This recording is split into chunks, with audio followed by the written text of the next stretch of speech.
Might be a little bit hard to bring because of the potential Assault Vest Thunderous from the opposing side.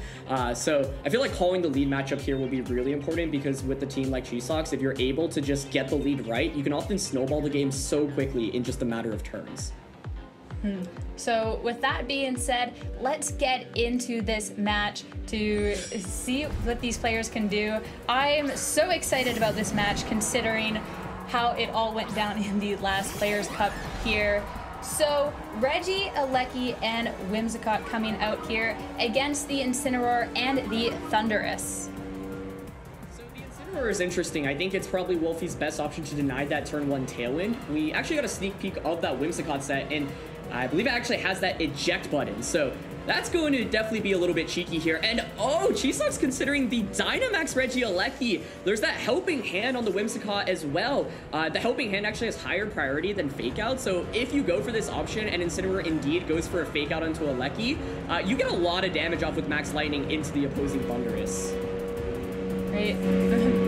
Dynamax Reggie Alecki, not something that you always see, but this Pokemon does so much damage and is so fast that it can definitely catch people off guard. I'm really excited to see how Wolf responds to this here.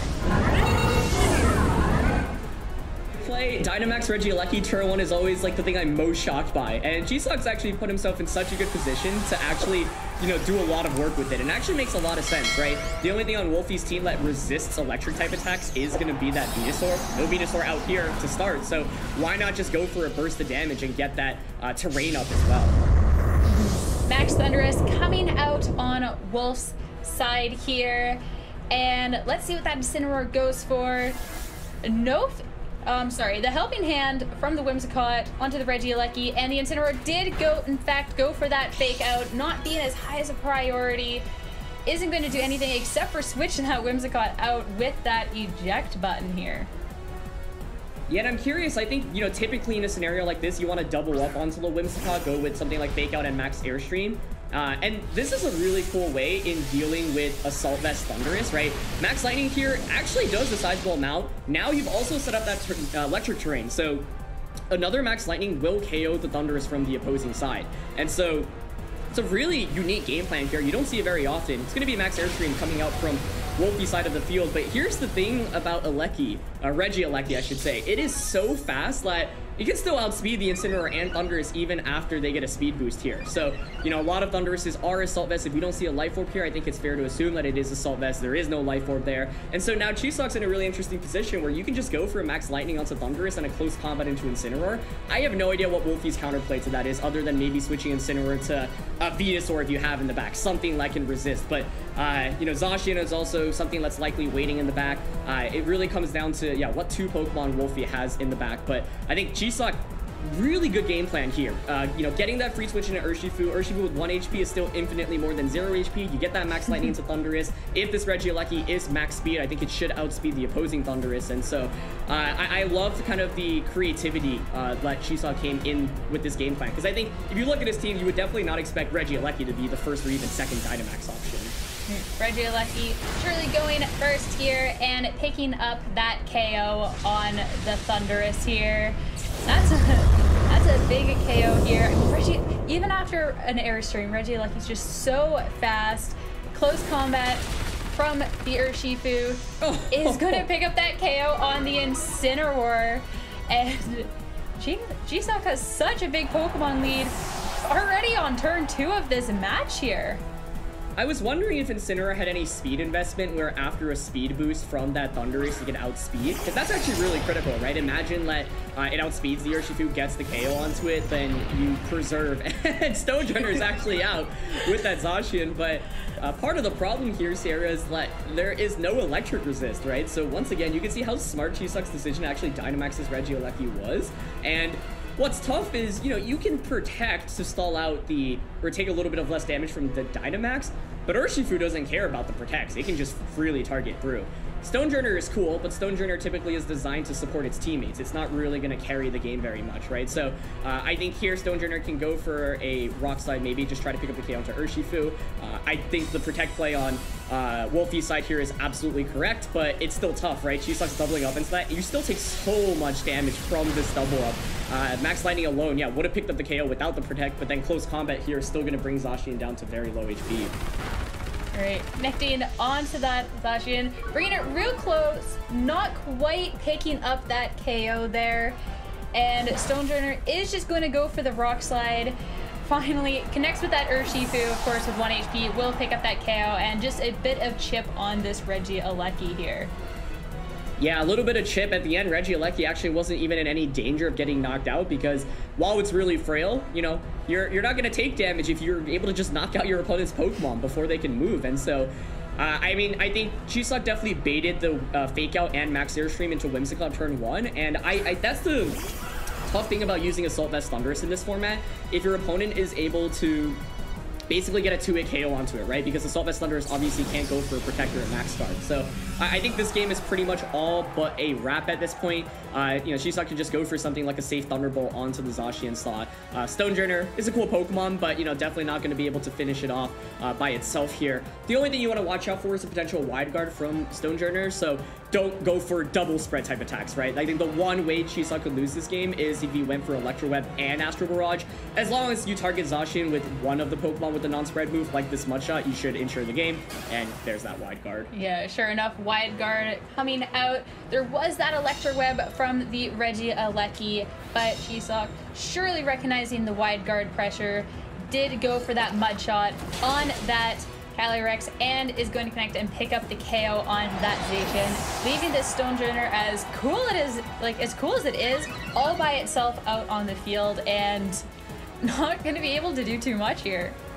Yeah, you know, Stonejourner, very fun Pokemon, but it's typically not the #1 option, right? The whole point is to use it to enable the rest of its partners and, you know, get a little bit of chip damage with Rock Slide. But this was the Dynamax Regieleki game. I have actually never seen a Regieleki put in as much work as I just did in this first game, and it really started from that turn 1. I mean, brilliant play by Jiseok to position himself so well and basically make the Assault Vest Thunderous on Wolfie's side not nearly as effective. And yeah, in the end, Tailwind wasn't even super relevant because turns out you don't need Tailwind if your Regieleki just outspeeds everything to begin with. That Stonejourner hanging around, look cute on the field for just one more turn here. As you said, that Max Regieleki at the beginning of the game was just so strong and just put Jiseok in such a strong position to sweep through Wolf's team here. Regieleki picking up that final KO here, and we're going to be going to a game 2, which I'm really excited to see how the players adjust. I mean, all right, let's get started into this game 2 to see what adjustments they are going to be bringing here. So on Wolf's side, with that Venusaur to start next to that Torkoal, so big lead adjustment. On Jiseok's side, we are going to see the Regieleki next to the Whimsicott again, and I'm really excited about this lead adjustment here. Yeah, I think it's absolutely the right lead adjustment. You know, Jiseok, like I mentioned, could have let that Thunderous, but feeling content to just go with Regieleki, actually considering maxing Regieleki anyway, which is, I think, super fascinating here. I mean, what's also tricky from Wolfie's side is, you know, this is an open team sheet tournament. He knows this Whimsicott has Switcheroo and that eject button. So, you know, he might be really nervous of Dynamaxing Venusaur on turn 1 because you don't want to max it just to get Switcheroo and then have Regieleki target it. So, Jiseok here actually, you know, deciding I'm just going to Dynamax Regieleki anyway. I don't care that your Venusaur is out on the field because, hey, now that Venusaur is out on the field, that means everything else that is either in the back or, you know, that Torkoal slot can't actually take these electric type attacks well at all. If Torkoal doesn't protect here turn 1, Venusaur can't get like a one-hit KO onto Regieleki, it's just going to knock out the Torkoal with no problem. Right, so no Protect coming out. That Whimsicott is going to be setting up the Tailwind, so a super speedy Pokemon is just going to be zooming even faster with that Max Lightning onto the Torkoal and just going for those KOs. I mean, Regieleki is so strong. These Max Lightnings just carrying it through the team here, and that Torkoal just getting KO'd. Venusaur with the Sludge Bomb out onto the Whimsicott is also going to be picking up a KO here, but Whimsicott has already set up that Tailwind. There won't be any more eject button pressure, which I feel would be really, really nice. You have to respect that a little bit, but each player taking a early KO, and I'm excited to see where this goes. Yeah, I think it's really critical Tailwind goes up this time around, right? This game definitely looking a little bit different than the last one, but When we were talking about this matchup in general, one thing I mentioned was the ability to just snowball the game really quickly. Tailwind is a really critical component to that. Jiseok not only gets Tailwind up, but also gets a free switch in and sets up the electric terrain for himself. If this Thunderous doesn't Dynamax, I mean, he'll probably just feint to the max Lightning. I really like the decision to double up onto Thunderous, knowing that it can't protect in this position. So even if Thunderous maxes, it probably just feints to max the Lightning plus Wicked Blow. And if Thunderous doesn't Dynamax, well, the max Lightning picks up the KO onto Thunderous anyway, and then Wicked Blow gets redirected into Venusaur. So this is a really safe play, right? Like, because you already have a decent position, why go for any risky plays, right? Especially if you know that the Thunderous here is Assault Vested, does not have Protect, and with it, you know, being an open Team Sheet tournament, you fully have information of the opposing side's team. So Wolfe here is going to end up Dynamaxing. It is actually going to be that Gigantamax Venusaur, and you know, I have to wonder, can this Venusaur get a one-hit KO onto that Regieleki with something like a Max Quake, for example?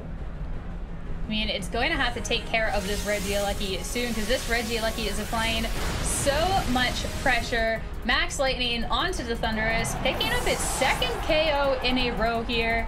I mean, this Regieleki is snowballing. Wicked Blow from the Urshifu, taking more than half of the HP away from this Venusaur. No Max Quake.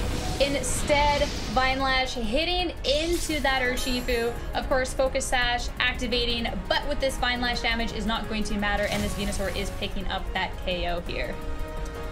Yeah, and the main thing here is Regieleki continues to just stay on the field and not take any damage. I think, you know, that's 2 turns that Venusaur had an opportunity to target the Regieleki, but I think turn 1 makes sense, right? You can't fault Wolfe for not wanting to Dynamax that Venusaur when you have to face the possibility of an eject button going onto it immediately. But in the end, Jiseok once again saying, hey, now that your Venusaur is out on the field, with Torkoal not protecting turn 1, I think that was really critical as well. Just being able to pick up the one-hit KO means that this Regieleki is able to snowball the game so much faster. So both players are down to their last 2 Pokemon. There's still a turn of Max here on the Regieleki, so, you know, you can just go for that Max Lightning onto the Zacian slot. I think Zacian in Wolfe's side of the field will definitely have to protect. If you don't protect, you are just going to absolutely faint to a Max Lightning. So Jiseok can just play this game very safely. Now, he doesn't have a Psychic type attack on the Calyrex, so, you know, your best bet is to go for that Astral Barrage. I was wondering if, you know, Hyper Beam could actually get the KO onto Venusaur, but maybe Astral Barrage alone can finish it off. Either way, I think Wolfe's play here has to be to protect the Zacian. And then with the Venusaur, you know, it's a tricky spot. Do you go for the KO onto Calyrex or the Regieleki? I would think to target the Calyrex here. Zacian will go for the Protect, understanding the importance of trying to keep it around. Max Lightning hitting into it, taking 1/3 of the HP with that critical hit as well. Astral Barrage will be dealing a sizable amount of damage to this Venusaur here. Ooh. Not quite the KO though. Vine Lash does get to come out and connecting with that Calyrex. Is going to faint due to his own life orb damage here, but getting that Calyrex so close down to 0, it'll surely pick up the KO with the Vine Lash going forward, and we're going to have a 1v1 here with some 2 super strong Pokemon. Yeah, 2 strong Pokemon, but in the end, Regieleki has that electric terrain set up, so, you know, all it needs to do, I think, is click Thunderbolt, and I think it should just be game over. Now, there actually was that critical hit onto the Zacian. I'm not sure Zacian would survive an electric terrain magnet boosted Thunderbolt anyway, but I think that crit basically ensures that Thunderbolt should KO now, you know, just doing a little bit of extra damage through that Protect. So, you know, I think Wolfe definitely playing to its outs there, went for the right play that last turn. Thunderbolt comes out, and that's going to be enough for the KO. Picking up that KO, Jiseok is going to take this set. That, I think, is the best demonstration of Dynamax Regieleki.